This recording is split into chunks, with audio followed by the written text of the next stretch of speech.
Pila naman ka mga residente sa syudad sa Bacolod kag Talisay gin-evacuate kasunod sa pagtaas ang tubig baha kagabi. Yaring balita ngaton gintutukan. Bawal sa wala untat nga pagbubo sang ulan sa syudad sang Talisay.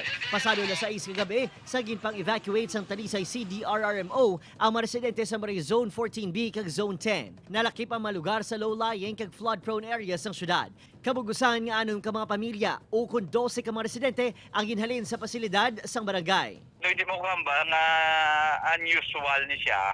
Hindi mo kamba nga usual kay case-to-case basis ni siya. Pero kagapon, the whole day sa Talisay, grabe ka kusog sa ulan. Oo, daw wala kami kaagi ka nagulaw kadali. Daw ulan, gidya nga ulan. Subong adlaw, nakabalik naman ang mga naapektuhan niya residente sa ilang mga balay.